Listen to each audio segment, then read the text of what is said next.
Jackson on the drive, kicks it out for man. Man, three-pointer, bang! Oh, what a man! Magic down the middle, just what I thought. A hook shot at 12, good! Here's Michael at the foul line, a shot on Elo, good! The Bulls win! They win it! Now there's a steal by Murr, underneath the DJ, going up over Bell, ball away, yes! Yes! At the buzzer, he does it! Was there ever a doubt? A Smith screen, Posey will defend. Oh! LeBron James with no regard for human life. It's a physical game. Oh, man, oh, God. A monster jam by Blake Griffin.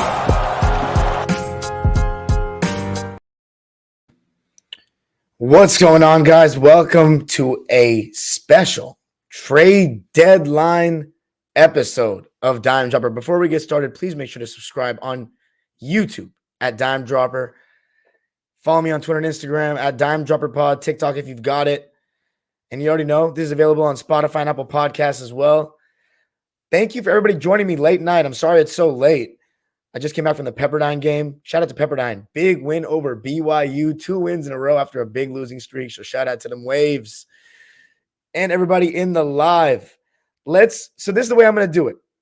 Shout out to all my Laker fans, my Clipper fans, my regulars. I'm going to start with the order in which it happened. Clippers, I'm probably going to save towards the end. So if you're listening to this and just want to come for the Clippers, there will be time-stamped in the comments and in the description for the podcast version.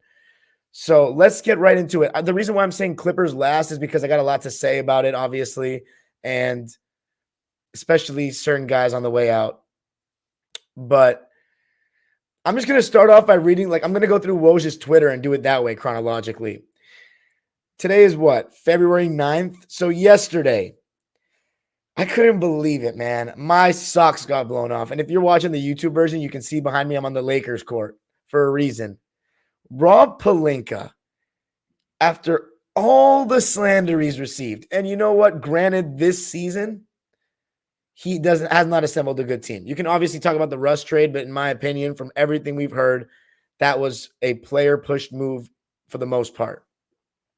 And, you know, I don't mind Pelinka saying at that time, trusting LeBron and AD to pull the trigger. If they really wanted Russ is coming off a season in Washington when he's averaged a triple-double, was playing good ball, especially in the second half of the season. You know, if they wanted him, why not? But this season, the Lakers just didn't have the upgrade of a roster they needed. And I know the Russ contract was really hard to move off of, but they didn't have any wings. And you can't be taken seriously, in my opinion, if you don't really have any wings. The only one they got was Juan Toscano-Anderson, and that's clearly not working out because he's out the door. So that brings me to the deal. Unbelievable work. The Lakers are finalizing a deal to land D'Angelo Russell, Malik Beasley, and Jared Vanderbilt.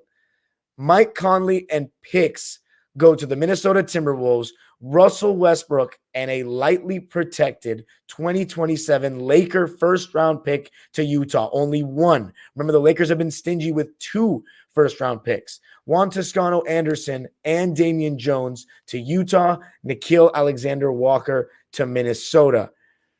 The 2027 Laker pick first round to the Jazz is protected 1 through 4.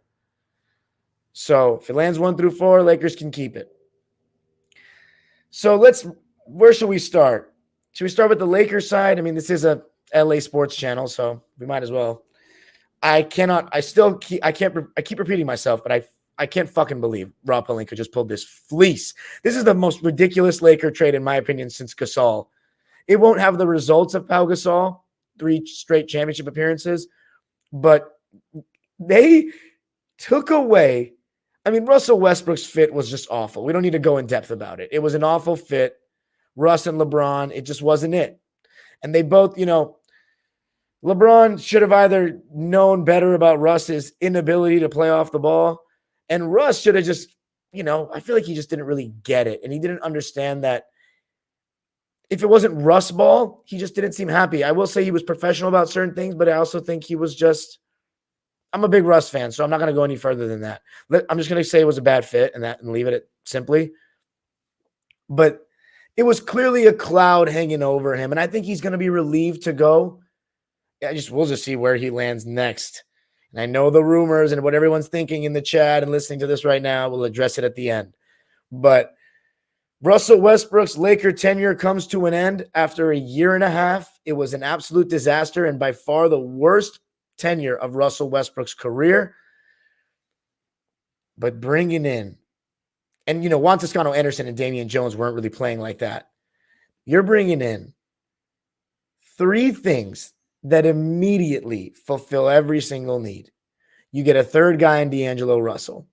In my opinion, D'Angelo Russell, that's a perfect role for him to be a third option on a championship team. Now, I know there's flaws in D'Lo. He's not really interested in guarding. He doesn't really get to the rim like that. He's mostly a contested shot maker and a tough shot maker, but he's a really talented player. He can knock down the three ball, and that's the big thing. He can play. He can spot up for LeBron, for AD. He can also play making pick and roll. Very underrated passer, in my opinion. I've always been high on D'Lo since he started out with the Lakers. And it's funny how it all comes full circle because Magic traded D'Lo because he violated the bro code with the whole Nick Young thing. And they shed Mozgov's salary so they can go for somebody like a LeBron James. And now D'Angelo Russell is back playing with LeBron James. Perfect replacement. I'm going to get into the Minnesota and Utah side of things in a bit. But just starting out with the Lakers, what a move there. Now, you add the Lakers, one thing they've lacked all season, three-point shooting.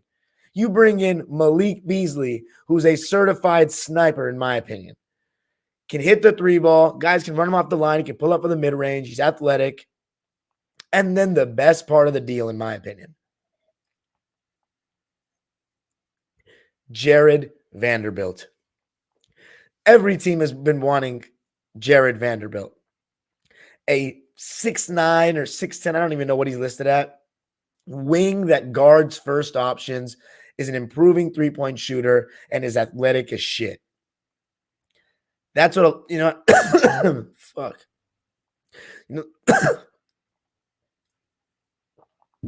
Jeez, throat's dry. But anyway, that's what a lot of Clipper fans have been saying that they need to replace Marcus Morris with, is a guy like Jared Vanderbilt. But I can't believe the Lakers pulled that off.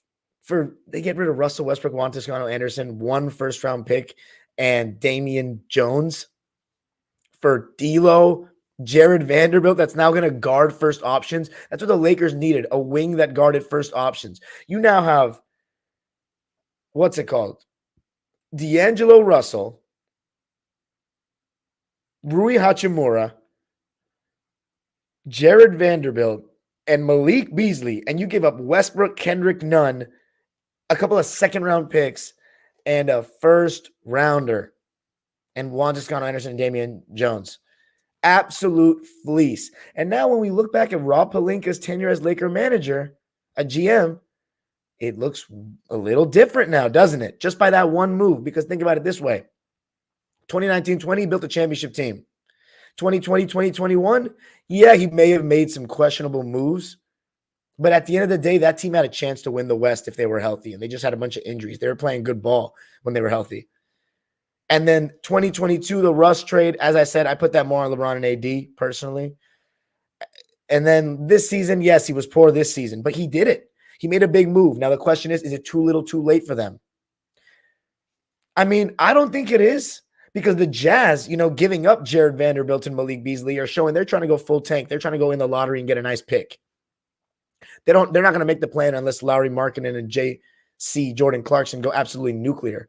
That spot is opened up to me for either the Oklahoma City Thunder or the Lakers. But the thing is, AD and LeBron need to play these games. I know LeBron's had that lingering ankle issue and in the record-breaking game. And by the way, I did make a special tribute episode for LeBron, so please check that out, my last episode.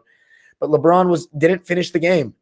So if that lingering ankle problem that, he's had since the Solomon Hill, I'm pretty sure it's the same ankle. Correct me if I'm wrong, but I'm pretty sure it's the same ankle that Solomon Hill fell on in the 2020-2021 season that kind of derailed him. And I personally don't think he's been the same since then. But he's still, great and still as athletic as anyone, and especially for his age. I mean, it's just unheard of. But the point is, no more load. Like, he needs to play. He needs to play. And AD needs to play. If it's soreness, they got to risk it for the biscuit, right? You went all in with this trade. mean, what are you waiting for? LeBron in year 21? Come on. He's playing great basketball right now. AD is playing really good basketball when he's healthy. But there's not that much time to get this thing going. And now Darvin Ham, he's got the wings now. He's got no excuse. The Lakers can roll out a lineup with Jared Vanderbilt, AD, LeBron, and Rui Hachimura, and then Malik Beasley just shooting the ball. Beasley, their smallest guy. Everyone else is like 6'8" and like 230 plus. It's a totally different team. You have Jared Vanderbilt guarding first options, AD protecting the rim. I mean, you have size on the wings. Totally different ball game. Totally different ball game. Now, can they win the championship? That's way premature for that. But the Lakers got to start winning games. They lost to the Bucks tonight. Absolute gold. I know for many Laker fans, you might be thinking, well, what about the other trade the Lakers made? We'll get into it. We're going to Rose's timeline now. Let's keep it moving. Oh, yeah. I should talk about the Jazz and even though everybody hates the fucking Utah trash, the Jazz and the Wolves side of things. So for the Jazz, it's very clear what they're doing. They're going full-on tank mode. Danny Ainge is trying to stack up on picks. And I'm just going to read Woj's tweet verbatim. It says, the Jazz have assembled a massive package of assets, including 15 unprotected or lightly protected first-round picks through 2029 and a young core of Lauri Markkanen, Walker Kessler, Colin Sexton, and Ochai Agbaji, and $60 million plus in potential cap space. So the Jazz, I mean, they're pretty set up nicely for the future. As for Minnesota is where I'm most confused. Now, I know the obvious thing is they didn't want to pay D'Angelo Russell. My thing was this, before I heard some news a couple hours ago. My thing was this. I think D'Angelo Russell's a really good player. I personally do. I think he can be a potential. I think what he's, as I said, the third option on a championship team potentially, I think he can be that. I think he does make the Wolves better, and I think he's having a pretty good season. Most Wolves fans I've heard from are saying he's having a pretty good season. His numbers look pretty good. But here's the thing. D'Lo apparently, my biggest issue when I first heard the news was this. You get Mike Conley. Yeah, he's a good role player. Yeah, he probably is a better defender. He's definitely a better defender right now than D'Lo, even though he's declined, in my opinion, defensively. I saw him get destroyed last year in the first round, and we went at him in game 6 of the playoffs. However, he was coming off an injury in that game, so I can't be too, But I was really focusing on him last year in the playoffs, and Dallas, Jalen Brunson and Dinwiddie were giving him the business. So to me, Mike Conley is not that same defender he once was. And I get the line of thinking that he's they want a guy that's a role player and may be a better, a role player, not take away shots from Cat and Ant. But I don't know, is Cat and Ant enough offense to make it go far in the playoffs? I feel like they need a third scorer. But now I heard a couple hours ago that Rudy Gobert and D'Lo don't get along, and D'Lo was talking shit about him in front of people. And again, D'Lo, his history as a teammate right now is not looking very good. And the Wolves sold the farm for Gobert, for Escar Gobert. So D'Lo was expendable. His contract was coming. It's an expiring contract. Lakers going to have a decision to make, but they have the rest of the season to figure it out. But D'Lo is home, back where it began, where he spent 2 years with the Lakers, 2015-16 and 2016-17, before he was traded to Brooklyn, where as of now was his best tenure, in my opinion. But I think he was pretty good for the Wolves. I mean, that was a special run last year for that franchise, to win the play-in game and make it to the playoffs and win 2 playoff games. I think that was pretty cool for them. But, yeah, I think Minnesota, in my opinion, are the biggest losers in the trade because they're not going to win a series. I thought they maybe had a chance with D'Lo. Probably not, though. But now, to me, they have a less of a chance. And the Lakers obviously won big. And the Jazz did what they wanted to do. Let's keep it moving, though, on Woj's timeline. The Knicks are trading Cam Reddish and a protected future first-round pick to the Blazers for Josh Hart. In the Josh Hart, let's see, the Knicks are sending Ryan Arcidiacono, I didn't even know he's on the Knicks, and Svi Mikhailuk to the Blazers in the deal too. In the Hart Reddish deal, the Knicks are sending the Blazers a lottery-protected 2023 first-round pick. Okay, so that's this upcoming year's first-round pick. The Knicks probably won't be in the lottery, though. That turns into 4 future second-round picks if not conveyed this year. Okay. I'd say the Knicks made out pretty well with that. Josh Hart's a good player. And Cam Reddish wasn't even playing. I hope Cam Reddish finally gets a chance to play in Atlanta. I really hope so. Atlanta. That's where he started. Portland. I really hope so. But Josh Hart, I've always been high on Josh Hart since he was here in LA. He plays defense. He's a fantastic rebounding guard. He can hit the 3-ball, and I think he's a really good finisher in transition. But mainly, I love how he plays defense. And he's also a Chelsea fan, so he gets extra brownie points from me. But I like that for the Knicks. I absolutely like that for the Knicks. Does he start? They got Jalen Brunson, RJ Barrett, Julius Randle, Mitchell Robinson. They start every game.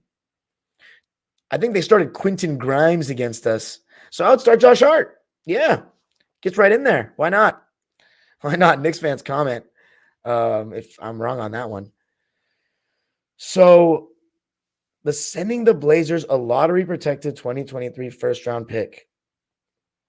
So it probably won't fall in the lottery. So the Blazers will probably get the 8th, the 17th, 18th pick, something like that. The Toronto Raptors, moving on to them, are acquiring San Antonio Spurs center Jakob Poeltl for Khem Birch, a protected 2024 first-round draft pick, and 2 future second-round picks. It's funny because it all comes full circle, right? Jakob was in the Kawhi deal to San Antonio alongside DeMar DeRozan, and now he is back playing for the Toronto Raptors. And it's a big-time move for the Raptors because they haven't had a center for 2 years. So I'm happy they have him because he's a good player. Funny story about Jakob Poeltl. I saw him play for Utah against USC at the Galen Center, and he was lighting up Chimezie Metu, lighting his ass up so bad. Chimezie Metu was a freshman, though, I want to say, but Jakob Poeltl was looking like Jokic out there. He was dominant. And from that moment on, I was a fan of his game. Obviously traded in the Kawhi deal. And it's funny, I saw him in Venice rooftop bar one time. I said, what's good to him? Funny. But anyway, so good for Jakob. I think it's going to be a great chance for him to play with a team that's actually competing a little bit. And what's really funny is that's the only move Toronto made. I heard that they were talking about Fred VanVleet, but they wanted Terrence Mann from the Clippers, and the Clips were like, no dice. Good job, Lawrence Frank. Good job, Lawrence and Logo. They know how valuable T is and how much we love him here in Los Angeles. But the Spurs are running it up on young players and draft capital now with 13 first-round picks secured through 2029 and the expectation that they'll gather even more. That's Woj. He's talking about the Spurs, who are in complete rebuild mode, full-on Wemby sweepstakes. I have a weird feeling he's going to be a Spur. Weird feeling. Because I don't know. It seems like every couple decades, the Spurs draft a generational big man. So we'll see about that. I think Pop should retire. I don't what else does he have to prove? I feel like this is just hurting his all-time winning percentage. But hey, got to appreciate him while he's here, right? So good move for the Raptors overall. The funny part is they didn't give up anyone. So Fred VanVleet's still there, Gary Trent's still there, OG Anunoby's still there, and Spicy P's still there. So might as well go all out and try to make that play in Toronto. Come on. I had them as the 8th seed, so why not? And now for the big one, the absolute big one. We're making moves, guys. Don't worry. That's on purpose that I turned my camera off for the YouTube people. We're switching settings right now. Switching settings. And now we have landed in Brooklyn, New York, where things have gone to absolute shit. I cannot even believe it. It felt like with the Dorian Finney-Smith and Spencer Dinwiddie trade that the Brooklyn Nets were still trying to have a team that was going to be competitive this year with Kevin Durant. Clearly, it wasn't a championship team, as I said to Caleb from the Brooklyn Netcast when he joined us the other day. It wasn't a championship team, and everybody knew that. They had no second star. And I was like, there's no way that KD, thinking to myself, there's no way that Kevin Durant wastes. I want to say that lightly. I don't believe you're wasting. I agree with KD when he's like, I'm just having fun. I'm hooping. I love that attitude. Just doing your best on whatever team you're on. But to me, there's no way that KD, in his heart of hearts knows, there's no way that KD would sacrifice a year of him playing at this high a level with no chance of winning a ring. He's in the twilight of his prime. Every single year where he's playing at this high a level, on both ends of the floor. He wants to be in a position where he's got a chance. I think he's in today's NBA where the stars get basically all the players of his caliber get basically whatever they want. Except, I guess in this situation, they got whatever they want, and the Nets started playing hardball. We'll get into it in a second. But in this era where they can do that, I mean, I feel like it's only fair that he has a chance to compete at this age. So this one came out of absolutely nowhere. The Phoenix Suns are nearing a blockbuster deal to acquire Kevin Durant from Brooklyn. The Suns are sending Mikal Bridges, Cam Johnson, Jay Crowder, who ended up on the Bucks, good move from Milwaukee, 4 first-round picks, a 2028 pick swap for Durant and TJ Warren, who goes back to Phoenix. Nets get unprotected picks in 2023, 2025, 2027, and 2029. 2023 pick is this year is not going to be that high, probably fall within 20s. And then 2025, I mean, we'll see. At least the Nets get some picks back, some first-round picks back, because they lost a bunch to Houston when they traded for Harden, which ended up being a disaster. But, man, let's get into it. I'm just going to do the Nets side real quick first. What an absolute disaster. Joe Tsai and Sean Marks did such a bad. I mean, this was one of the worst, probably the worst front office blunder and mishandling or series of unfortunate events in a 4-year, 5-year time span that I've ever seen in my entire life. Now, I haven't been alive that long, but it was an absolute train wreck. Let's just review it real quick. They signed KD and Kyrie Irving out of nowhere. I mean, absolute scenes for Brooklyn fans. And then, sadly, though, you have to, the first year KD tears his,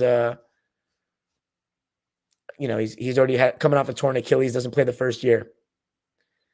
But something that we didn't realize was going to be the death of him. Coronavirus. I believe strongly that if the coronavirus pandemic didn't happen, Kyrie and Kevin Durant would still be Nets. But a big incident happened. And in the second year, the Nets made a big mistake.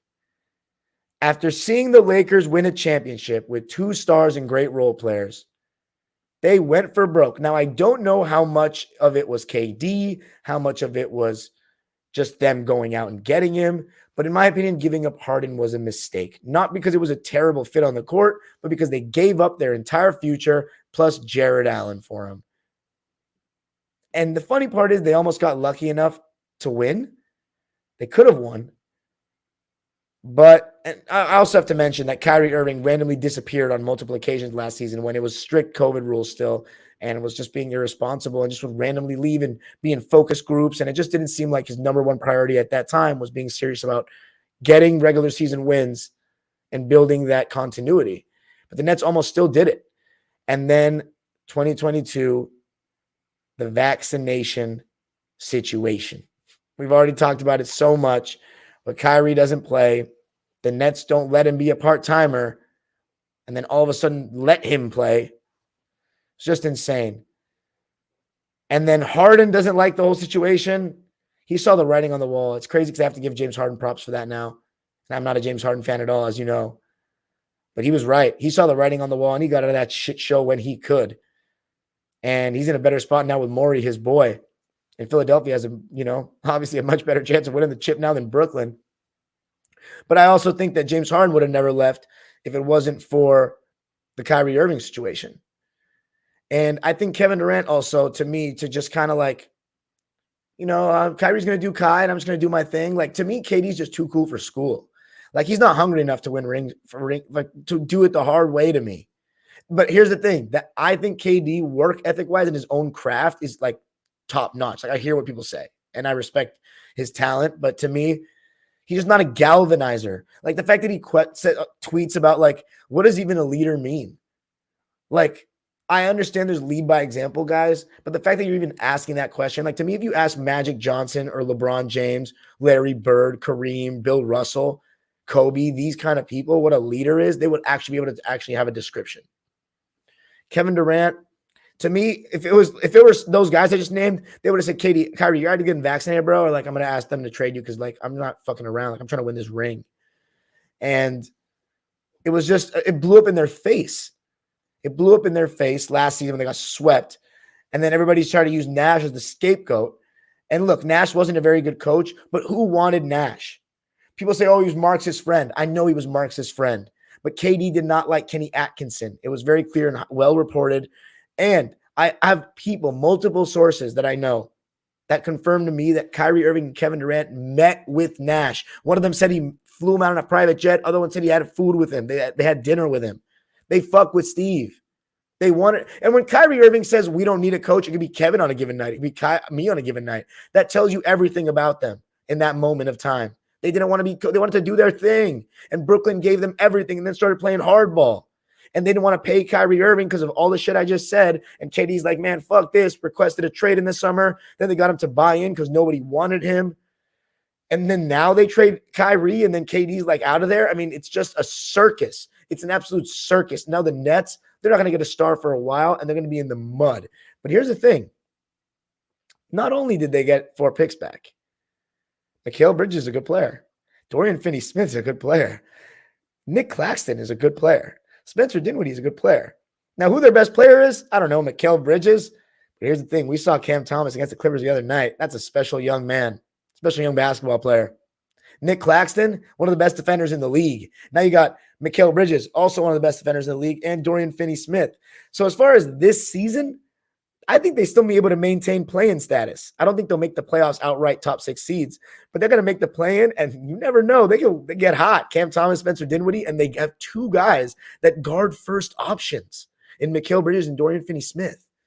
I mean, it's not like they have – it wasn't a horrendous trade, but I think I just feel bad for my Nets fans out there because, they had KD and Kyrie Irving, and, like, honestly, like, I would be more mad at Marks and Cy, yeah, but I'd honestly hate everyone's guts. Like, honestly, KD and Kyrie. Like, KD, like, just too cool for school for me, And Kyrie Irving, he's just ridiculous. But I saw him play against Dallas. And by the way, that vlog is going to be up tomorrow. First game for the Mavs, Kyrie Irving against the Clippers. It was a really disappointing loss. I went live on I did Locked On Clippers to talk about it, but he was spectacular and he was locked in.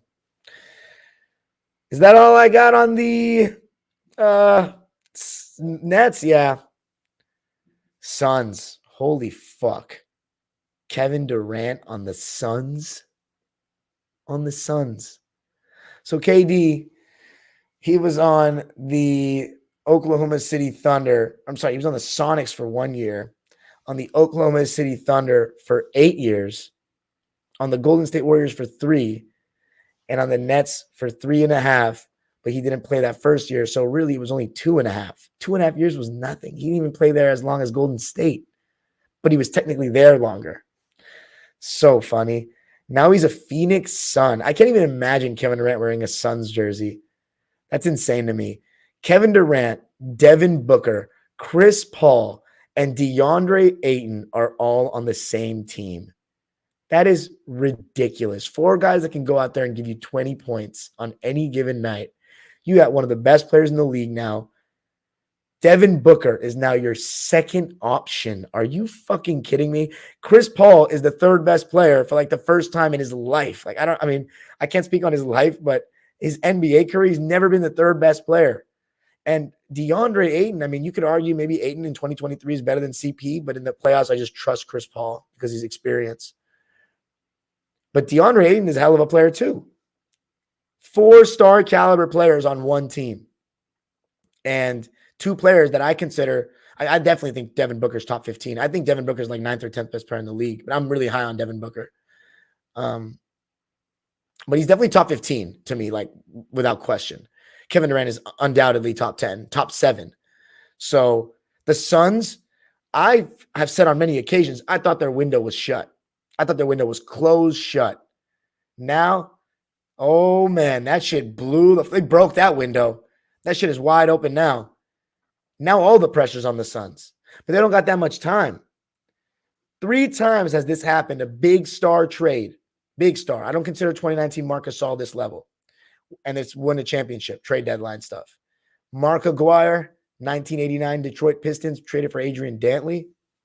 Rasheed Wallace, Detroit Pistons, Portland Trailblazers, I believe. Or was it Atlanta? Well, he went to the Pistons. And then, who's the third? Drexler, obviously. Duh. Can they win the championship? I mean, they've got a great chance. A lot of people are going to consider them favorites now off talent alone, but the same thing with the Lakers. They don't have that much time. But the thing is, I think the fit will be pretty seamless, honestly. Chris Paul just needs – it's going to just take sacrifice from everybody, even to a degree KD, but I think KD will just play really good defense. Devin Booker, he's not the man anymore. He's got to be okay with that. His points per game average is going to probably drop to like 25. Big whoop, though, right? I think he's going to know the opportunity at hand and be okay. And he can absolutely, in my opinion, be a second best player on a championship team. I think he had a chance to be the first in the coming years. He's still pretty young, approaching his prime. Kevin Durant, though, I mean, I still haven't seen KD be the best player on a championship team consensus. That Warriors team was a cheat code. Let me know in the comments how you feel about this team in terms of, the talent relative to the league compared to the Warriors. The Warriors, I mean, relative to the league, they were the most unfair team in the history of the basketball in my opinion. Phoenix, they're a very good team, but they're older still. Chris Paul, in my opinion, is never going to be an all-star again. He still can play on an all-star level, and he's been playing better lately, but he's old. He can't blow by people anymore. The thing is, though, when teams switch everything, now you have two of the best one-on-one players in the game. It all comes down to them getting along, in my opinion, just buying in. I think the on-the-court fit's not bad. Chris Paul Devin Booker and Kevin Durant coming off screens. Like, there's so many options now. So many options. It's going to be so easy to create good shots. The thing about it is, though, KD and Devin Booker, one of their flaws is, in my opinion, sometimes they don't really get to the rim like that. They're good finishers in my eyes, but they don't get to the rim like that. And in KD's case, I think he doesn't have the same first step he used to have. He's also never been like a bully, like a guy that when he gets to the rim, like a LeBron or Luka, who can just kind of body you. And then Booker, he's a fantastic finisher with both hands, but he's a stop and pop mid-range guy. And I think one of his only flaws, in my opinion, as a player, is that sometimes he pulls up for that mid-range when he can honestly keep going to the basket all the way. But I think he doesn't have as much trust in it, especially with his left hand dribbling the ball with a guy on his hip. But I still think it won't really matter that much. Other than my favorite to win a championship now, no, I have to see them play. A lot of my friends and people think like they're absolute favorites, no doubt, before they even touch the floor. I think I just got to see it. And plus, Chris Paul's got to stay healthy. Devin Booker's, had an injury. I hope he stays healthy for the rest of the year. But Chris Paul is the one that always gets injured in very, at big times. So as far as the sacrifice thing, Kevin Durant's going to be straight. He's the man now. I mean, he's always going to be the man most teams he goes to. A lot of pressure, in my opinion, on KD now. A lot. Even though he just got traded midseason, you have a stacked squad. Like, you better get this done.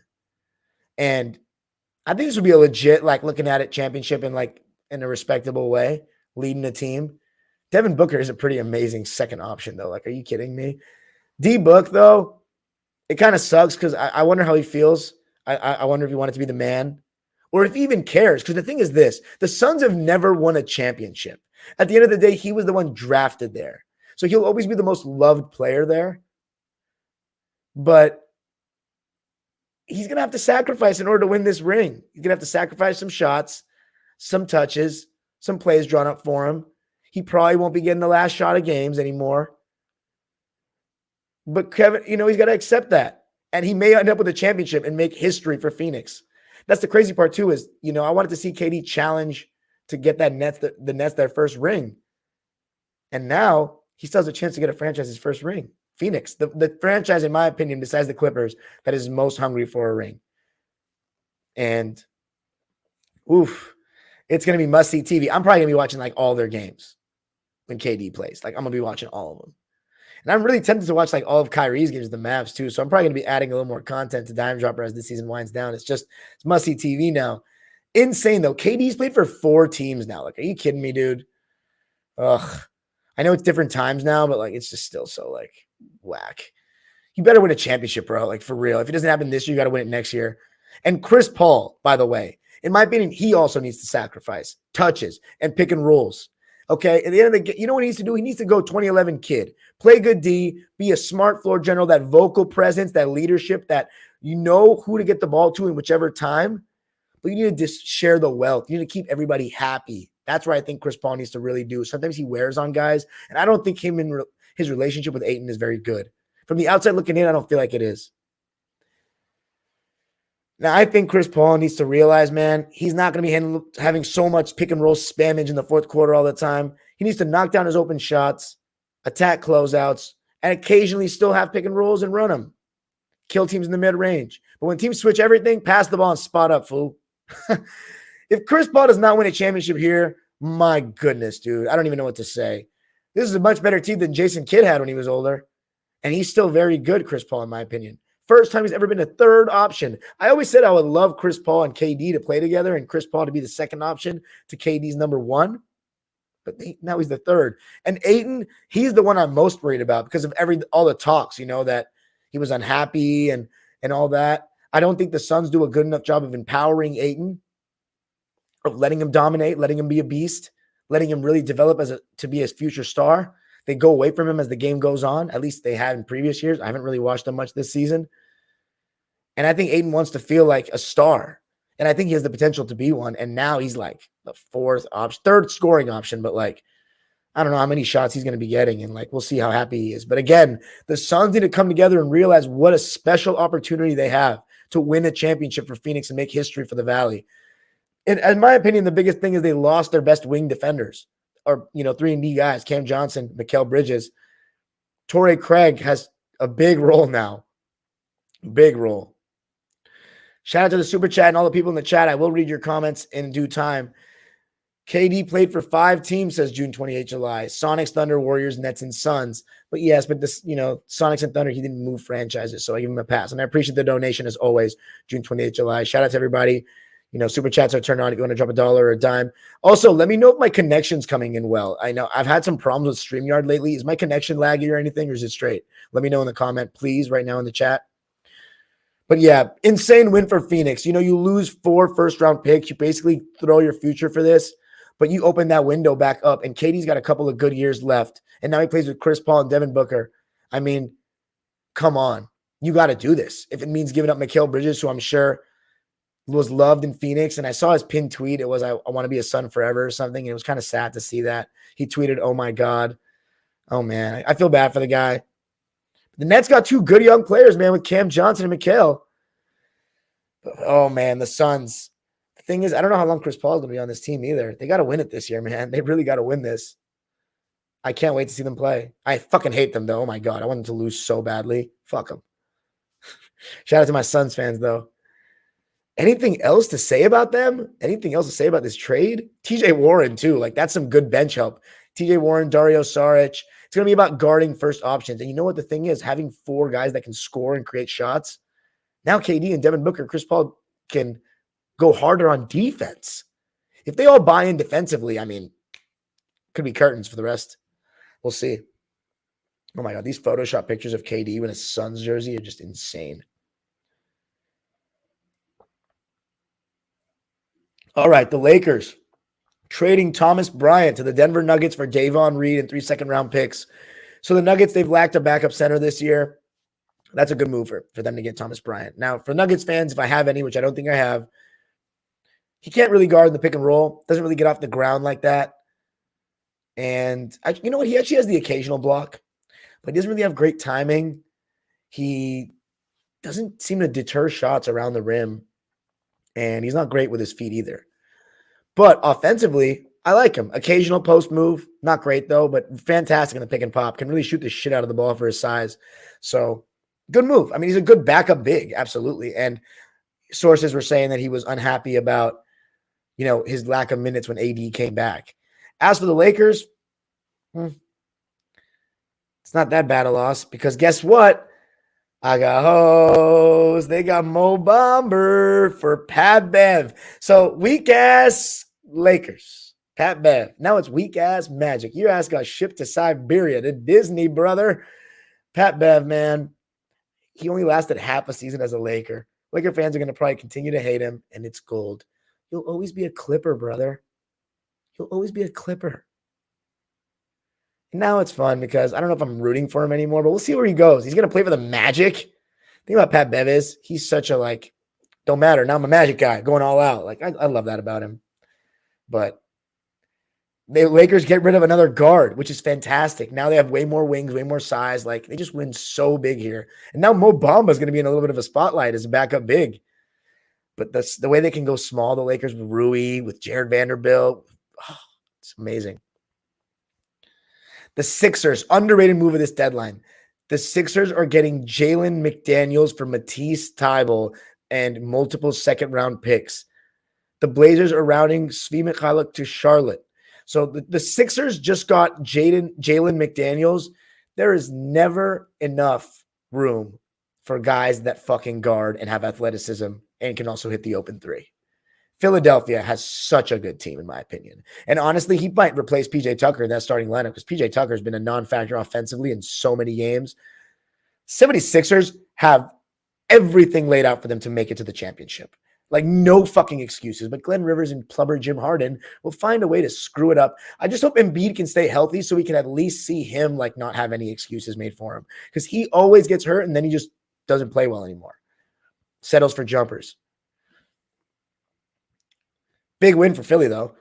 The Pacers are acquiring Bucks guard George Hill and a second-round pick. Pacers will take on Hill's $4 million into space. Listen, George Hill back to Indiana. Oh, what a feel-good story. All right, the Clippers trade is on the next one, so I'm going to wait till the end. Big one here. The Warriors are trading James Wiseman to the Pistons for Saddiq Bey. Woo-wee. James Wiseman, the second pick in the 2020 NBA draft. His era in Golden State comes to an end after 2.5 years. The second year in which he didn't play a game because of a season-ending injury. I forget if he tore his ACL or tore his Achilles or what it was. I think it was tore his ACL. I may be wrong. And now he didn't fit the timeline of Steph Curry and the style of play that Kerr wanted. And I'm not going to lie, Kerr was very impatient with him, did not let him work through his mistakes. And Wiseman's mental health was affected. And I know that because, I know people that are in touch with the Warriors people. And let's just say Wiseman, his family, everybody, they heard the noise and a lot of Warriors fans wanting him out. And now they got their wishes, that section of Warriors fans. He's out, go to Detroit. The thing about it is weird because the Pistons have Jalen Duren, Marvin Bagley, and Isaiah Stewart. So, do they have room for Wiseman to develop and work through those mistakes? But if they do give him a chance to work through those mistakes, like a real young player that's a high pick, I'm so happy for him in that if that happens. I'm so happy for him. Saddiq Bey is on the way to Atlanta. They sent 5 second-round picks to the Warriors. So they got a guy that can shoot the ball off the bench. And the Hawks are trading Justin Holiday and Frank the Tank Kaminsky to Houston for Garrison Matthews and Bruno Fernando. Hawks will send Rockets 2 second-round picks as part of the deal. So the Hawks got rid of Justin Holiday and Frank Kaminsky, and they got Garrison Matthews and Saddiq Bey and Bruno Fernando. So I don't know if Bruno Fernando will play much because Capella and Okongwu are good, but Matthews and Saddiq Bey, clearly they wanted some shooting off the bench. Multi-trade deal that involves the Clippers. Not going to talk about the Clippers side just yet. Grizzlies sending Danny Green to Houston. So, I don't know what the Rockets are doing. Just I think they're taking on just like expiring deals and just total rebuild. Let's see. All right, Mo Bamba to the Lakers for Patrick Beverley. The Pistons are sending Kevin Knox to the Warriors as part of the multi-team deal that brings in James Wiseman. It's all Clippers right now in my feed. And then the big one, those 5 second-round picks that the Warriors got from the Hawks, they're flipping those. By the way, the Warriors are routing Kevin Knox to the Blazers. But the Blazers are trading, get this, Gary Payton Jr. to the Warriors for those second-round picks. GP2, who just left the Warriors this offseason after coming off a championship, just got traded back. Has that ever happened where a guy accepts a contract like that and then goes to the same team that he left midway through the season, didn't even last the season? I mean, what the hell is going on in Portland? What the fuck is going on there? As for the Warriors, huge He's going to have an even bigger role than he had last season. Now you have a guy that's going to guard all the first options. It's going to be amazing. He's going to be in like their 8 or 9 man rotation, and Kuminga's coming along. So the Warriors, they can make a late push here. It's a good move for them. The Blazers, I mean, I don't even know what's going on, man. Hopefully Cam Reddish gets minutes, though. Let's keep it moving. I think we're almost to the Clippers here. And Woj reports the Warriors will save roughly $7 million in luxury tax this year on today's trades and $30 million in 2023-24. So financial move, financial gain, big time. And Woj, as far as the Raptors goes, he says the Raptors never turned out to be sellers, adding Spurs center Jakob Poeltl on deadline day. They'll have to make some harder decisions in the offseason, but Masai Ujiri and Bobby Webster tested and learned more about the value of several players. So we'll see what happens going forward with Toronto. The Warriors, though, cost-cutting move, and they got more flexibility going forward. Also, the Wizards are working on a contract buyout for Will Barton. All right, time to end it. The LA Clippers, what everybody's been waiting for. Let's read some of the comments before we get into it. Johnny Jonas has been waiting all day for your opinions. I really appreciate it. Lakers Nation asked, has KD ruined the game again? No, I don't think it's that crazy. I don't think it's an unfair move or the Suns are just clearly, crazy. Alex Delata says, crazy ass week time. Absolutely. Hollow 702 says, does this make the Lakers contenders? Hell no. Is this a great move? Hell yeah. Yeah, I think that's about right. But if they make the playoffs, you just never know. Roland says, I think Norm starts now. Okay, we're going to not talk Clippers specifically yet, I guess. It's already, you guys are getting into the schemes already in the lineups. Sean Garnett says, Clippers and Lakers need to make noise in the playoffs, make a party this year, disturb the peace. He also says KD is the GOAT at creating super teams. Yeah, how much talent has this guy played with now? I've never seen a star play with this much, like a superstar like him, play with this much talent. Big three in OKC, big Western Conference All-Stars in Golden State, big three in Brooklyn, and then now a big four in Phoenix. It's insane. Lakers Nation said, can't blame D'Lo for getting mad at that fraud Escar Gobert. I feel you on that. I don't know what's going on behind the scenes, though. Bunit Shima says, I don't know if I'm crazy, but I think the Clippers are quietly throwing the season away the way they get the fuck out of here, dude. Let's see. Lakers Nation says, Dime's smiling. I'm hoping with his knowledge, he says the Suns don't have a chance. No, they absolutely have a chance. Are you kidding? All right. Let's get into it. The Clippers. I am so happy, guys. I'm not going to lie. Smiling ear to ear. We did exactly what I wanted. Exactly what I wanted.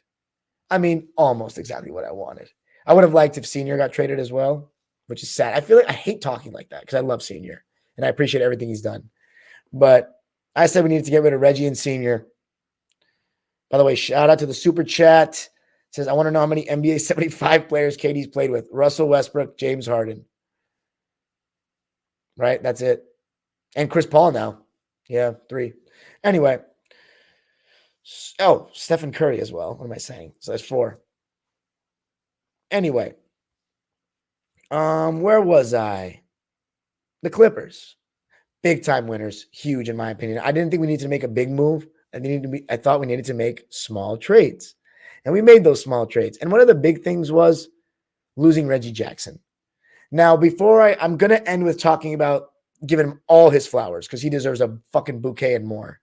But Reggie Jackson was moved, for those that have not been watching the Clippers, because a guy like Reggie who doesn't hit, when his shot's not falling, he doesn't contribute in any other way because he's an average defender at best when he's trying his hardest, and he doesn't usually do that. Doesn't get over screens well, doesn't stay in front. He doesn't put in effort, and he's not a very smart defender either. Doesn't have much interest on that end for the most part. And when he's also playing, doing a little too much, dribbling too much, reckless turnovers, taking the ball away from guys like Kawhi, Paul George. I mean, that's not a guy that's helping a team that wants to win a championship. And he was removed from the starting lineup. Ty started giving him a smaller role, and his attitude, from what I heard from many people within the Clippers, totally changed. He wasn't really talking to media like that. Just totally different body language.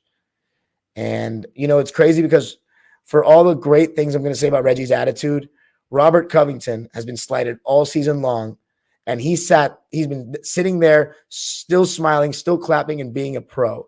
Reggie Jackson, he couldn't accept that he was just not good enough to start anymore and possibly not good enough to play anymore. And there were a couple of games where he didn't even play. And I think that's where he got really sad and realized the possibilities of him potentially not playing. And we need to get rid of him because he would just do things that were detrimental when he played, in my eyes.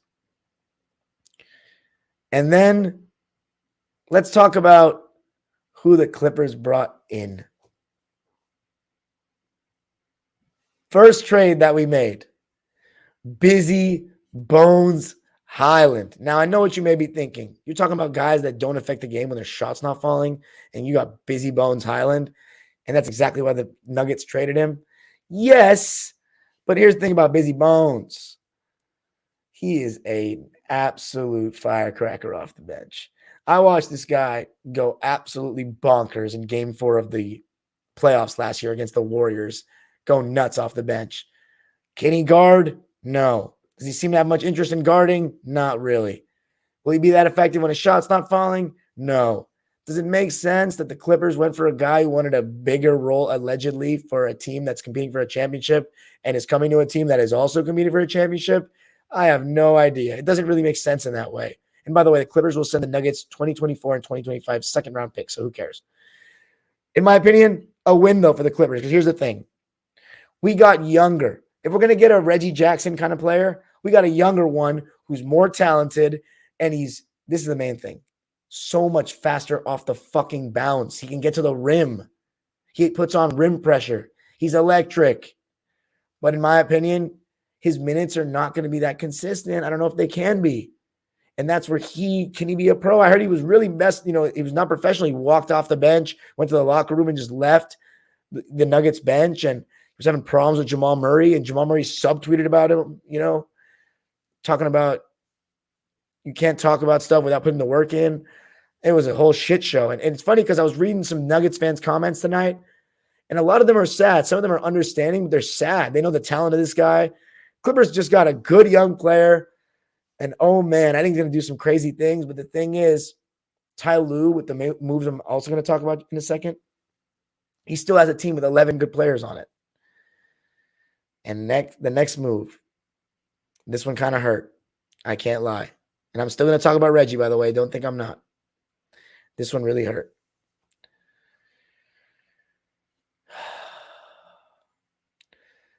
The Clippers are sending Luke Kennard to the Grizzlies, who are sending 3 second-round picks to the Clippers. So the Clippers, we got some picks back for him, but Luke Kennard, we had a feeling that it could be coming to an end, and it did. Really tough to see Nuke go because he was still having a pretty good season. It's been bothered by a calf injury, though, and bad 3-guard lineups that he's been a part of. But Luke Kennard is still shooting 45% from deep. He's still an improving basketball player. And I had that Nuke shirt that my man Ernie gave me, by the way. If you want that shirt, please, if you want to go get a Luke shirt, LAClipset.com, the Nuke shirt. But we're going to miss Luke Kennard, man. He's a really good player, and his best years are ahead of him. He can shoot the ball better than almost any guy I've seen on the Clippers, just pure shooting, better than Redick, in my opinion. I'm a big fan. Underrated off the bounce. Very good addition for Memphis. And all Taylor Jenkins needs to do to get the best out of Kennard is just play him every game. Just give him at least 15 to 20 minutes every game, and he's going to be fine. He lost his confidence at the end of his Clipper tenure, and it's sad to say that I was at Reggie and Kennard's last game as Clippers. And again, it's going to be a vlog coming up tomorrow that you can check out. But it's a good move for Memphis. But here's the thing. As far as sentimental goes, man, shout out to Ernie, man. That's your text. I didn't know you were going to text me in the middle of the live, man. I had to turn my text notifications off. But let's talk about it, Clipper. Now, that's Clipper Nation in the house, man. 41 people, and we're later than midnight right now. And by the way, if you're listening to me and you're, on Spotify or Apple this long, shout out to you. But the Clippers got one of my, I don't know if he's in my top 10 favorite Clipper list, but we got Eric Gordon back, baby. Listen, man. When we drafted Eric Gordon in 2008 out of Indiana, I didn't know jack shit about the guy. But in 2008-9 season, he won me over right away. I went to two games that season to see the great rookie Eric Gordon, baby. And you know what he did? You know what EG did? You know what's funny, though? He said, okay, I'm going to have to sorry, Ernie. But Eric Gordon in his first season with the Clippers. Now, I know what you're thinking. Why is this relevant? Man, let me fucking talk about Eric Gordon. Eric Gordon in his first season with the Clippers averaged 16 points a game. And I went to a game that season where he went toe-to-toe with KD. I think it was his career high. He had like 42 points or something as a rookie going head-to-head with KD, and we won. It was amazing. And then there was another game where I was sitting close, like by the tunnel. And he had this against Brandon Roy and the Blazers, and they beat the shit out of us. Brandon Roy was something. And Eric had an amazing dunk. And in 09-10, he averaged 17 points a game. And he was my favorite player on the Clippers in 09-10 probably. And then debatably his rookie year. It was our first year with Baron Davis, so probably not. Baron Davis was my favorite player first year. But his second year, I would probably say Eric Gordon. But the third year going into it, I mean, Blake won me over right away, but he averaged 22 points a game with the Clippers on 45% shooting, 36 from three. And funny enough, he's shooting similar splits to that right now, 44% from the field and 35 from three, although it is a different era that's much more inefficient compared to then relatively. But here's the thing. He's taking some tough shots in Houston. And the reason why the Rockets traded him, and my Locked On Clippers is going to be really good tomorrow. I had a really knowledgeable Rockets fan that watches every game, a little younger than me, going to be probably joining us for a lot of future Rockets-related episodes. But he was saying that Eric is still great, and he's going to be perfect in the role that you want him in.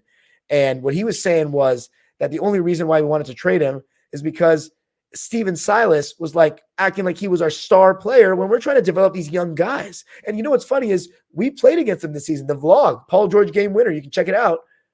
Eric Gordon was going toe-to-toe with him one-on-one. It's like, dude, isn't this Jalen Green's team? Isn't this Kevin Porter Jr.'s team? Like, there's no point of Eric Gordon being there. Eric Gordon wants to play for a contender. He's made comments publicly this season that he's just like not been fucking with it. So for him to return home, I mean, to me, Eric Gordon's a better player than Kennard. Is he a better fit for the Clippers? I'm not sure because Luke's so great off the ball and can just spot up. Eric Gordon, I don't know how much he moves without the ball. It's been so long since I've watched him with that kind of lens, but he can definitely spot up. And he's so much better off the bounce. He's a better scorer, point blank, and he's a better defender because he can't get bodied. That's the one thing about Luke. He's an improving defender, but he's still not a very good defender. Eric Gordon, he's not a very good defender at this age, but when he tries, he's definitely decent, and he can't. We saw it against Paul George. He didn't get bodied like that. He was bumping him because he's strong as shit. It's really just laterally, I don't think he's got it much anymore. But I think it's an upgrade overall. It's just a matter of if it fits better. But having Eric Gordon back from a sentimental point, like, trust me, I love Luke Kennard, but not compared to Eric Gordon, dude. Are you kidding? I mean, we had Eric Gordon for 3 years. We had Luke for 2.5. And Eric was such a better player. I mean, I was devastated when we traded Gordon. I mean, I wouldn't say devastated. It was bittersweet because Chris Paul was like, I mean, come on, Chris Paul in his prime. But we traded Eric, and I was so sad. And Eric had so many injuries, in New Orleans. But I was happy that he got to make the playoffs with them in 2015. He played 61 games that year, but he only averaged 13 points. Like, he was falling off. And then he had like a revitalization in Houston and just improved his three ball like crazy and just kept throwing him up there. And he eventually won a sixth man of the year in 2016-17. And he was really good in 2018 when they made that run to the conference finals, and still good in 2019. So we'll see. Eric Gordon back on the Clips. I like the move, man. I think it's still a good move. And the biggest thing that he said, the Rockets fan, my guy Will, that's going to be amazing for us. He said his best attribute is getting to the basket because he's super strong and he still has a decent first step. And when you look at Bones Highland, you look at Eric Gordon, that's the theme. Clippers want guys that get to the rim, but their jumpers also respected. And you know what that is? A smart front office that knows what the fuck they're doing. Stop doubting Lawrence Frank with a capital LA in the logo. They made a bad move with John Wall, but you know what? I think it's because they're feeding into the Kawhi and Paul George and Ty Lue point guard fetish. They want a point guard so bad. There aren't that many good ones out there without wanting Terrence Mann to go. And we don't have that many guys that are guarding first options. And Bones Highland and Eric Gordon don't fix that. So Terrence Mann and Nico Batum need to do the grunt work in that aspect. But the biggest win of the day, the thing the Clippers needed more than anything, a backup big. And oh boy, we traded Reggie for him. It just couldn't get better than that. We got a starting center, not even a backup center, a starting center. Mason Plumlee, a guy who beat us in the 2016 playoffs, is still averaging a near double-double, can pass the ball, can rebound, can finish around the rim to a decent degree, good pick and roll guy on the roll. He's more athletic than Zoo. He's averaging 12 and 10 on 67% shooting, and he started 56 games this year for Charlotte. Dude, that is such a W for the Clippers. Are you fucking kidding me? I mean, this absolutely was a great consolidation trade for the Clips. You lose Reggie Jackson, who's hurting the team this year. You trade John Wall to Houston for Eric Gordon. And John Wall, by the way, I feel really bad about that. I'm going to talk about the guys that left in a second. But John Wall, you're not going to play him. So you trade both the guys that I said shouldn't have been playing anymore, Reggie and John, out the door. And you bring in Bones Highland, who's a better version of Reggie right now. Maybe not I can't say smarter because Reggie's so low IQ for NBA player. Bones Highland, Eric Gordon, and Mason Plumlee. I mean, come on, the Clippers got so much better. Are you kidding? Now, here's the thing. I am a little bit concerned about Bones Highland's fit because he wants a bigger role, but we're also a championship contender. And he's not, guys that don't guard and are only dependent on what they're doing offensively, scoring the ball, are not going to play much come playoff time. So he needs to be ready for that. He's going to bitch and complain here. So I want him to be locked in here. It's going to be different. But hopefully I think he'll still have some good games. And even in the playoffs, hopefully, it depends if he plays much. I'll talk about the rotation in a second, but that's my concern with Bones because he's one of those players that he's like an energizer in terms of just a bucket, sixth man type. So, but here's my issue. We have three guys now that are sixth man type scorer guys. Eric Gordon, Norm, who's going to win sixth man of the year, and Bones Highland. Is that too much, just straight buckets off the bench? Too much of the same thing? That's why I don't know if Bones can play. But Mason Plumlee, I mean, come on. I'm shocked that the Clippers didn't trade Rocco. So let's go into the lineup, right? I think Terrence Mann, Kawhi, the starting lineup is probably going to remain the same. Now, I think Nico Batum should be starting instead of Senior, and Senior's minutes should just be getting cut a lot, especially now that we have a backup big. But Senior is probably going to keep starting if I know Ty Lue well. So let's say we keep the starting lineup. I don't mind it. Bench, Norman Powell's guaranteed to play. Mason Plumlee he's earned the right to play with his double-double stat line in the league. I know it's on a shitty team, but we've seen him do good things for winning teams. So Mason Plumlee, and then Nico Batum, obviously. So those guys are guaranteed to play, those 8. Robert Covington. Oh, and Eric Gordon probably is too at this point. So you don't really have a backup point guard. That's Bones Highland. So it depends. It's again, he has a tough decision to make. Does he want to go with a full 3-guard lineup of Bones? Now it's the new 3-guard lineup. Bones Highland, Norman Powell, and Eric Gordon. The thing is, Eric Gordon and Norman Powell are 6'4", but they're a big 6'4". Question is, can they keep up defensively with those 3 if they're out there with Nico and then see there's Rocco? We have an 11th man. We still have a little bit of an issue. And now we got to learn how to manage those guys' minutes in the next 20 games. So it's still going to be a task for Ty Lue, but the Clippers got better. Just a matter of now Ty Lue putting the pieces together. And as for the point guard thing, no, I don't think the Clippers should get Westbrook because I love Russ, but it's the same thing as Wall, just upgraded. We're a half-court team. You can try to push the pace all you want, but the Clippers are a half-court team in the end, and in the playoffs, the game slows down. Russell Westbrook, when the game slows down, team's going to go underneath every single screen. he still ends up shooting shots. I've talked about it on my post-game lives for the Lakers. He still shoots threes like he's a decent three-point shooter. He's not. And he still makes terrible decisions down the stretch. And he's not the same finisher he once was, and he doesn't always guard. Would he be a better fit with the Clippers? Yes, he would. He's played with Paul George and all that, but we don't need a point guard that bad. And in my opinion, Russ, if he closes games, he will tank it. He will tank it. And I love Westbrook. I honestly, like, before Paul George, Kawhi were Clippers, I liked Westbrook more than both of them by far. But I'm just being honest. I don't think we need another point guard that can't shoot the ball. Anyways, and I'm not even a guy that thinks three-point shooting is the end-all, be-all. Now let me end it before I guess we'll look at the comments, in the live, but let's start with John Wall. You know, it seemed like everybody was so high on the John Wall move, and I was actually one of the people that wasn't high on it. But I was talked into giving it a chance because, you just want to be optimistic as a fan. But I saw what he did in Houston, and I just didn't think that would impress me. And every single thing I said came true. And I tried to get behind it. I mean, the preseason, he looked so good. In the beginning of the season, he looked so much better than Reggie. We never really gave him a chance to start alongside Kawhi and Paul George, which I know a lot of fans were calling for.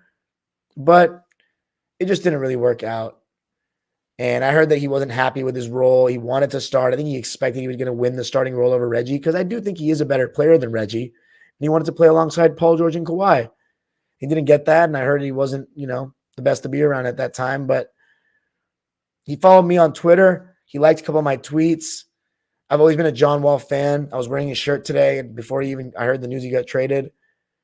And I truly wish him the best, and I hope he finds his place somewhere in the league because I genuinely believe he's a really good dude, and I think he's had it rough the last couple of years. I know he has. He's expressed it to the world, and I love how open he is about, expressing himself and his emotions, and I relate to that a lot. So I wish him the best. Luke Kennard. Oh, brother, what can I say? When we traded Shamet for Kennard, the emotional fan in you get emotionally attached to these players when they do big things for you and big things for your franchise. And when Landry Shamet, everybody on that 2019 team I just loved. But when Landry Shamet made that shot to beat the Warriors, even though we lost the series, but to come back against a team that is up there with the most stacked teams in the history of the game, coming back from 31 down, those kind of moments stick with you. And you didn't want to see a player like that go. And I knew Luke Kennard was a decent player. I knew he could shoot, but I didn't know that much about him. I didn't want to trade Shamet for him. And I was disappointed with how much money we paid him. But man, it took a couple of weeks for Kennard to win me over. In the beginning, it was the whole thing about Luke Kennard hesitating to shoot and Ty Lue pulling him out of the middle of practice, saying that if you don't shoot the ball, I'm taking you out. And he had such a short leash with Luke, while Reggie Jackson's and Marcus Morris Sr.'s is from Palmdale to downtown. I mean, it's a little unfair, and I really am disappointed in Ty for that because that's absolutely one of the reasons that Kennard got traded, because he, took away his confidence, in my opinion, by taking him out so much. And, Kennard has had some injury issues with the Clippers, especially this year with the calf injuries. But, he goes 1 for 5 and you just don't play him at all one game, and then you just play him 5 minutes. Like, it's just, he's a shooter, and shooting, it's all about confidence. You got to let him play and get his shot back. So let's continue with the Kennard praise. 2021, I mean, in the second half of the season, he was playing more. He was fantastic. I mean, one of the highlights, I'd say, of the regular season for him was that game against Atlanta where at home, no fans still, Ty Lue pulls out the starters. Kawhi Paul, we're getting blown out. And Luke Kennard and Terrence Mann and Amir Coffey lead the charge back. Luke Kennard hits a half-court shot at the end of the third quarter. Special moment. And he didn't play much in the playoffs, but when he was starting to play, like game 1 against Utah, game 7 against Dallas, I remember him hitting a huge 3 in the second half. He played pretty well. It wasn't until the Phoenix series where he wasn't playing well anymore. I think he was maybe a little worn down. It was also, the highest level of basketball he's ever played in his life. So, it's normal that he wouldn't be that great the first time, but he won me over so quick. And I knew that season we had won the trade, and I wanted to see him, continue to be Luke Kennard. And last season, oh man, he was so great. You can go to my vlogs, man, especially my Luke Kennard went nuclear against Houston vlog. This motherfucker was pulling up in the parking lot. One of the best shooters we've ever had. Amazing moving without the basketball, can shoot from deeper than a guy like Redick or Piakowski, can absolutely shoot from everywhere. And he's also good in the mid-range and has a decent pull-up off the bounce. He has like one move, that drive go into his right, stop on a dime, step back, mid-range. And he occasionally makes that nice pump fake inside, but he doesn't really have like a one-on-one game like that. He's just an amazing shooter. But he also, I think he's underrated in the pick and roll. Like we saw last season when we didn't have a point guard besides Reggie, when we traded Bledsoe. The Clippers ran with Terrence Mann, Amir Coffey, and Luke Kennard all like splitting time at the de facto point guard when Paul George was hurt. And we got by because Luke Kennard is still a smart basketball player. I think he has a high basketball IQ. And when he comes off screens, you got to respect him. You can't go drop coverage on Luke Kennard unless you got a really good player getting over screens, because he's walking into threes. It's a bucket. It's a bucket. And he also has a mid-range as well. So last season, he was fantastic. And I think that was a big reason we didn't beat the Pelicans personally, or the Wolves. He got injured for the play-in games, and that was tough, and we forget that. And this season, I was saying that he was the odd man out before the season, and I think the John Wall trade or signing absolutely hurt Kennard, absolutely hurt him, because then it made it his job not secure like it was last season, and it absolutely had him going through some slumps and whatnot, and obviously the injury made things worse. So it's really sad that Luke Kennard's tenure as a Clipper comes to an end after 2.5 years. His best years are ahead of him.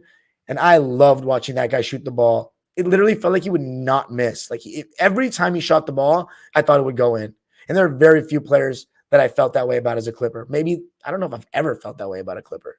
Even Red Bait, I don't like him. So I'm not going to even say his name, but he wasn't a better shooter than me than Kennard. Maybe on the move, you can argue he was, like those leaners, but not like Kennard. So I'm going to miss Nuke. And it's really, Memphis, my second least favorite team. Like, fuck that. Like, oh my God, I can't. It's the first Memphis Grizzly I'm actually going to root for. Because I really wish Luke the best. I really wish it had worked out for him. I don't think he wanted to leave. It was just sad, man. Ty Lue blew it with that one. Reggie. Where do I begin? I don't know if a player for the Clippers, I've only been a Clipper fan for 18 years, but I don't know if a player's ever had their perception within their time as a Clipper change like Reggie. We signed him in the middle of the 2020 season. I thought it was unnecessary. I thought we had enough guys that can get buckets off the bench. We had 2 6-man of the years candidates. And in the bubble, I thought Reggie was awful. I wanted him off the team. Said he was a low IQ player, all this stuff. All the stuff we still say now. But we kept him, signed him. I wasn't happy about it. And when Patrick Beverley got hurt frequently in the 2020-2021 season, Reggie Jackson started after getting benched earlier in the season for doing too much. And we got introduced to catch and shoot Reggie. And catch and shoot Reggie was a special thing. Shooting like 40+% from the three, hitting big shots late, hit a game winner in Detroit. And, I think that was his return to Detroit. He had a pull-up game winner. And then it was he was a revelation that season. And in the playoffs, how can we forget? Everybody that was on the team for the Curse Breaker team is going to always hold a special place in my heart. And Reggie Jackson, we don't do that without him. And I was at every home game. And I you know what? You can say whatever you want, but the reason why the Reggie chant was started, in my opinion, I was the first one to do it. I got the tweets to prove it. I'll stand on it. I'm half joking, but the thing is this. We started chanting Reggie for Reggie Evans in 2012, right? So we didn't have fans the first whole year of Reggie Jackson playing for the Clippers. We started having fans in the playoffs. We were still cardboard cutouts all the way up until game 6. So there was no Reggie chance then. In game 7 of the first round, Reggie Jackson had come off a really good game 6. And I said, there's cardboard cutouts in this stadium. If I yell Reggie's name and start chanting it, the mics and people may be able to hear me better because it's more, it's hollow. It's not so many people in the arena.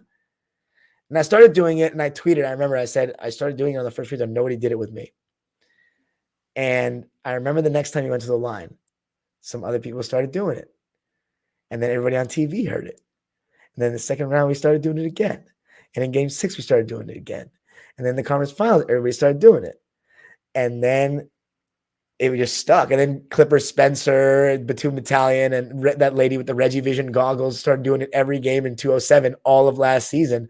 I mean, to feel like maybe I was the guy that did it or even was a part of something like that gave Reggie so much confidence. And let me be clear, it's not because the fans chanting his name that he was so good for the Clippers. Reggie Jackson, just there's never been a player on the Clippers that I would go, what the fuck are you? Oh my God, what a shot. Like, he had more of those moments than I could ever tell you. Like, every shot where I was like, what is this guy doing? Oh my God, he made it. Like, how'd he make that? And I have one of those moments in my game 7 vlog. I mean, let's just talk about game 6 for a second. Like, Reggie Jackson literally turned into Kyrie. Like, come on, son. Like, that's going to be remembered for like the rest of everyone's lives that gives a shit about this franchise like me. And why are we not on the Clippers court right now? Why are we in Brooklyn? Get the fuck out of here. Let's go home. Reggie Jackson. This is the site of the building in which Reggie Jackson turned into Kyrie Irving in real time in HD on Dime Dropper, and I was there to witness it. He was insane, quite frankly. And even in the conference finals, still had some big games. And let's talk about last season. And going into last season, we didn't know if Reggie was going to be a Clipper. And when he was getting all emotional about what the Clippers did for him that season, the fans, the team, that I may shed tears if I watch that video right now. Like, it was to see a player get that emotional. Just showed you how much he cared. I remember chanting his name when he walked off the floor against Phoenix one last time, not knowing if he was going to come back. And like, I really didn't like the way Reggie Jackson played when he was first signed with the Clippers. And for him to become like, I don't know where he ranks in my favorite Clippers or whatnot, but I have so much love for the guy, man. And I was one of the people that wanted him traded. But that's because I care more about the name on the front than the name on the back. But here's the thing about Reggie Jackson, and this is why this hurts at the end of the day. If anyone gave a fuck about the name on the front, it was Reggie Jackson. He treated the fans better than any player I saw. Any player I saw. The staff, everything I heard about how he treated the writers. Just a quality human being. A fun guy. No pun intended, even though we have Kawhi. The moments of Reggie dancing, the smiles. Last season was fun because of Reggie. Paul George misses 51 games. Kawhi misses 82. I went to 23 games last season. And how many of them were made because of Reggie fucking Jackson? I went to a game where he had a game winner against Orlando. It's on the channel. Like, I wasn't at the game where he skipped all the way down the court to make a game winner against the Lakers. But this man had 3 game winners off the top of my head. I don't even think Kawhi's had 3 game winners with the Clips. Like, this guy, last season was fun because of Reggie. And he repped the Clippers so hard. I don't know how many people that have repped it like him. It's just, it didn't work this season. It just didn't happen. We worked Reggie so hard. If Kawhi and Paul George didn't get injured as much as they did, who knows if Reggie would have looked like he declined this much. And it's not a crazy decline. He's worse. He's not insanely worse than last season, but he's worse. And he's playing for a team where you have less margin for error and a shortened role. So you got to make use of those minutes. And a guy that doesn't hit shots consistently and makes careless decisions and doesn't guard is going to have trouble playing on a team that has championship aspirations, and he's older. And Reggie's going to get bought out by Charlotte. He may go to Phoenix. I don't think he's better than Campaign, though. I think it'd be funny if he goes to Denver. So like we basically swap Highland for Reggie. We get a younger, more talented Reggie. But I just want to say to Reggie Jackson and Luke Kennard, thank you. Both of them. But Reggie Jackson, especially, like from the bottom of my heart, as a kid that grew up watching a team in a largely empty arena in Section 318 with my family, just never knowing we'd reach a conference finals. And there were so many years, even after Lob City, especially after the bubble, where I was like, man, we're never going to make the conference final. It's just not meant to be. And it would take Herculean efforts to ever do it. And that Herculean effort, number one, came from Terrence Mann. But Reggie Jackson, the whole season, the whole playoffs, like, there's no 2021 Clippers without Reggie. There's no 2021 Clippers without Reggie. I don't know what he'll be most remembered as, a Piston, a Oklahoma City Thunder, or a Clipper. It's debatable, but man, ask him where he had the most fun. I would be shocked if he doesn't say here. Reggie Jackson, man. Big government. Wish you all the best, both in his career and in life. You will be sorely missed, my brother. Sorely missed. And I'm just going to do this for you. Jackson on the drive, kicks it out. What's that? Jackson on the drive, kick. One more time. Jackson on the drive, kicks it out for man, three-pointer. Bang! Oh, what a man. Sorry if I burst your eardrums on that. Thank you for so much for joining me. Make sure to comment, like, and subscribe. Now to the live subscribers waiting patiently in the chat. Wow. You guys like that? Blew your ears off. Let's see what's going on. Okay, I'll answer all the questions now. Alfonso Lopez is still sad about Reggie. Crooktown P says, Luke, Reggie, I know he got better, but it hurts. It absolutely does. Roland says, I think Norm starts now. No way you can play Eric Gordon, Norman Bones in the second unit. I feel you, but like, okay, yeah, put Terrence on the bench. Terrence, Eric, and Bones. That's a good idea. Why not? It's not a bad idea. Norman Powell starts at the point. Why not? It's a different role for him than the one he was getting playing alongside Reggie in the starting lineup. That's a good idea, honestly. Clippers fanboy says, I'll miss Luke and Reggie, but I'm super proud of the front office for actually making a move that would improve the lineup, but get rid of people who we love. Well said.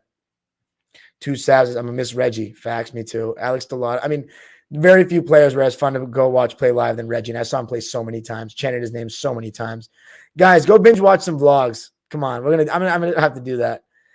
Alex Delauder says, knowing Ty Lue, I think Eric Gordon gets the starts. We have the three guards set off the bench.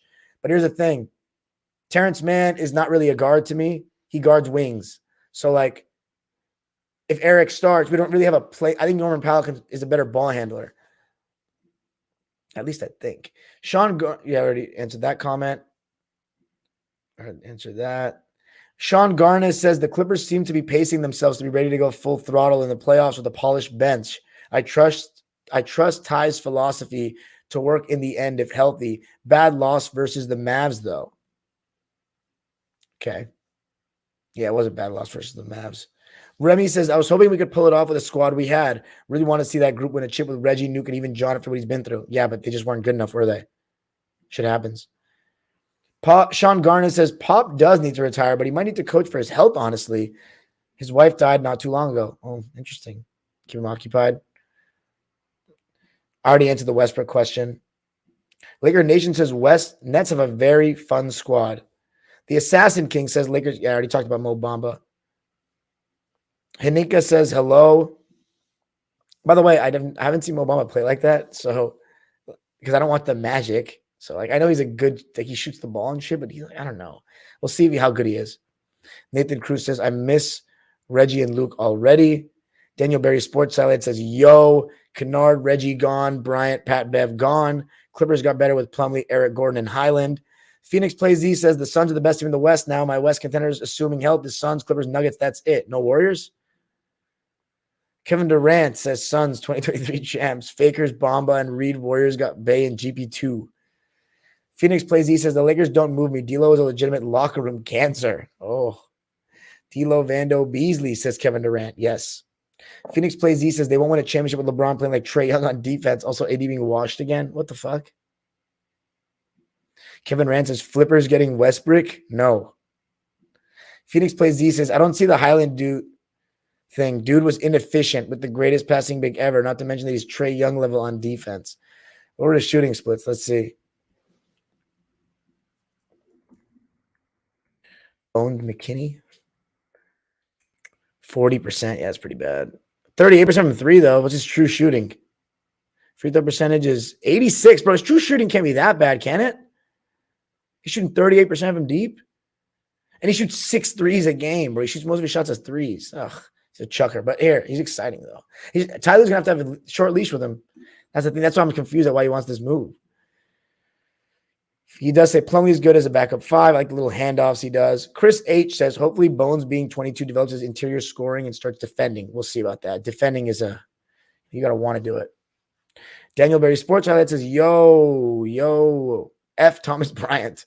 Clippers Nation says, go Clippers. We go into the NBA Finals. Book it. We'll see about that. Solitary Potato says, would you be open to bringing Pat Bev back if he's bought out by the Magic? Why do we need another player that can – like, we need more players for Ty Lue to debate who to play? Like, it's too much. Nico Simic says, I get emotional thinking about it too, bro. Hollow 702 says game 6 against the Utah Jazz down 25. You think it's going to be another year of the Clippers choking, but then the Clippers make one of the most legendary comebacks in Clipper history, led by Reggie and Terrence Mann and Paul George, of course. He goes, I went to game 5 and that. What? You went to game 5 in Utah? Man, you're goated for that. I must have been crazy. That's one of the best. George, up and under, no good. Beverly, back out to Jackson. His three-pointer, bang! Oh, that was the crowd. We got so lit on that. Rene Zarate says, I literally cried when we lost in the Western Conference Finals. If we win this year, Reggie most definitely deserves a ring. Absolutely. Would he still be eligible? I think he may still be. Reggie. Nathan Cruz says, it seems that some Clipper fans on Twitter are not happy with the trades. Why? Because they're too sentimental and don't know the rest of they don't know ball like that. Nico Simic says, we just could have done more. We have too many players that need minutes. I feel you. Kobe fan wondering why you don't fuck with Redick.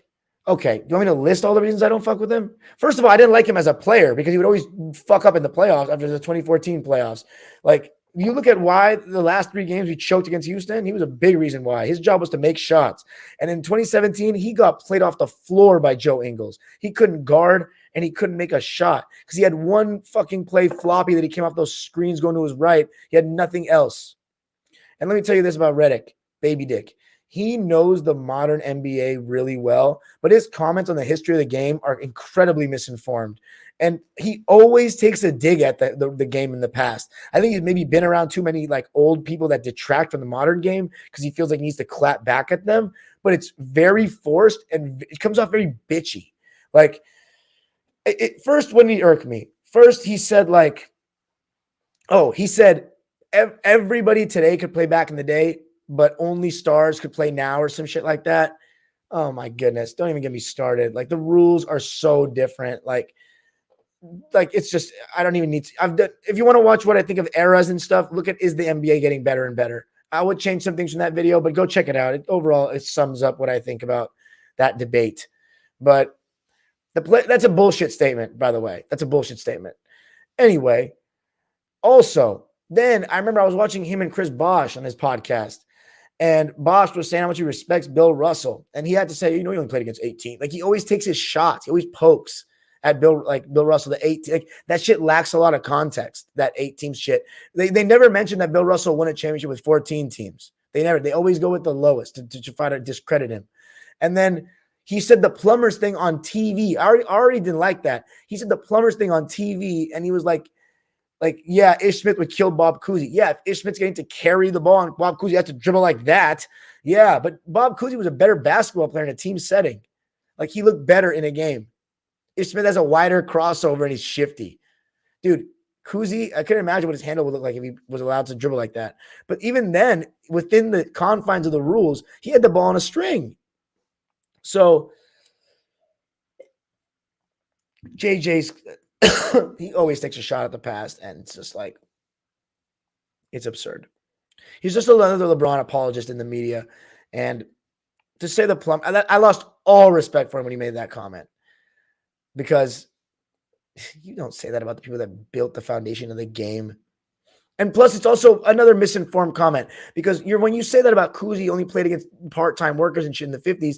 He still played in the 60s 3 seasons and was an all-star, playing against Jerry, Elgin, Oscar Robertson, Walt Bellamy, Hal Greer, Dick Barnett, really good players. So, you're acting as if he can't play against good players. And he only played against the part-time worker era. 60s players, a lot of them were getting paid full time. That was their profession, to play ball. Yeah, some of them worked side jobs though, but some of them didn't have to. Some of them were just they're not making a lot of money, so why not?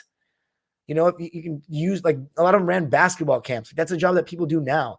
But, like, it was just a stupid comment. And then I'm going on a tangent about this. And then, though, this motherfucker said that Larry Bird had Robert Parrish the second he was drafted. No, he did not. He had him in the second year because they made a trade for Joe Barry Carroll for Kevin McHale and Robert Parrish. So when you say he was drafted and had a team like that, no, he did not. Larry Bird made the Celtics a 60-win team in his first season, and they were not good the year before. So again, he gives away. He's not a huge – he was like, I'm always trying to learn about history of the game. Dude, certain people just have an inherent bias. So that's why I don't fuck with him. And I can't give, even though he has great conversations with modern players, I can't give him any views because it just goes against my mentality. You can't disrespect the history of the game, bruh, like that. You can't. And I don't fuck with it. I don't fuck with you if you do that because you're not actually saying correct things. Nathan Cruz, would you bring back Pat Bev? He's bought up by the Magic. Again, we don't need, yes, thank you. We'd have too many guards unless we don't play Bones. 54% true shooting for Highland. That's pretty good, isn't it? Nico Simic says Bones has almost a 6'10 wingspan. He should be able to defend if he gives effort. Yeah, we'll see about that. You got to move your feet, brother. Rene Zarate says yes. What do you mean yes? Hollow 702 says worst thing for the Lakers is that we can no longer joke and say they have Bryant and O'Neal along with LeBron and AD. O'Neal? Who they have is O'Neal? Nathan Cruz says, I'm hyped for Clippers versus Suns Western Conference Finals rematch this year. Jesus. I'm not going to repeat it. Milan says, at first I didn't like Westbrook coming to the Clips, but the more I think about it, the more I like it. Oh, get the fuck out of here. Rene Zarate says, I hope with this iteration of the Clips, I hope to see more ball movement and moving without the ball. That's ball 101. I don't know if you're going to get that. It's still the same guy calling the plays. I mean, Reggie was stagnant, but I don't know how good Eric Gordon is off the ball, and I can't imagine the most Gen Z type player like Bones Highland is going to be moving without the ball, but we'll see. The thing is, he can attack off the catch, though. He'll attack closeouts. That's great. Kobe fan 124 says, yeah, I thought it was weird as hell he said that on First Take. Yeah, to defend Chris Paul like that. And listen, I don't think Mad Dog Russo, like he's the opposite, you know, he's too far in the old, back in my day, get off my lawn direction. And that makes people like, you know, myself that respect the history of the game look bad and advocate for the history of the game and look bad. But to say Bob Cousy may have been better than Chris Paul and have him over him in an all-time list, that's not a crazy, Bob Cousy was undoubtedly better in his era and he was the GOAT point guard for a time, you know? And I think that can go either way, Chris Paul or Cousy, depending on what you value. I mean, most people aren't educated enough on Cousy's career to like make that determination. I would take Chris, but I also have some bias, man. I grew up with Chris and he played on my team. But Bob Cousy is a GOAT. Like, let's not get it twisted because of his field goal percentage. Nathan Cruz says, if the Clips don't win it all this year, would you want Lawrence to trade for a third star? Let's see how we play, my friend. It always depends how you lose. People say the loss is a loss. No, it's not. We also have more flexibility for a third star in the summer with Eric Gordon's expiring contract. That's one thing I mentioned about Kennard, that we got rid of his deal and it wasn't great, especially when we don't play him like that. Hollow 702 says, Shaq's son. I don't even know if no, I don't think he plays for them. Phoenix Plays Z says, average true shooting percentage this year is 57.7. So Highland's at 3.7, minus 3.7% true shooting wise. It's not that bad, bro. Come on. We're nitpicking here. I like guys that can get buckets in a lot of ways, man. Being able to score in different ways is a valuable thing in basketball. Doesn't matter how efficient you are with guys that just sit there and shoot threes. That's not skilled, man. It's fucking bums. I know fit matters, but like Bones Highland, bro, people can't do what he does. Sam Nicole says, if Russ goes to Clippers, he starts, he is sixth man. He definitely if he's coming to the Clippers, he's starting. But like, stop with the Russ stuff. Rene Zarate says to Reggie, I'll only talk about Russ if it happens. Rene Zarate says to Reggie being able to be eligible to get a ring, same for Kennard and Wall. Oh, yes to that. Okay. That's awesome. That'd be great, man. Let's win the ring for Reggie, man, and Kennard. Let's do it. Wall. Nathan Cruz says John Wall must be pissed about being traded back to Houston. I do feel bad for him too. He's going to get bought out. Question is, what teams take him? Nico Simic is in the playoffs. What do you think your nine-man rotation is? It all depends on how this end of the season goes, but here's who I got for sure. Kawhi, Paul, Norm, Batum, Zoo. Shit. Plumlee, I think Plumlee's too good to get DNPs. Eric. Yeah, Eric. Senior's going to play. And Terrence, there's 9. So no Rocco, no Bones. Phoenix Plays E says, Aldridge, did you see the Zach LaVine piece on requesting the Nets front office to trade for Pascal Siakam if he were to stay there? Oh, Zach Lowe. I said Zach LaVine. Nets front office to trade for Siakam if he were to stay there. Interesting. No, I didn't. Milan says, how do you rate the trades by the Clippers out of 10? I'll give it an 8. Solid 8. Nathan Cruz says, Malik Beasley dated Scottie Pippen Jr.'s mom. Shit is hilarious how their teammates now because Scotty's on a 2. Yeah, I know, for the G League team. So funny.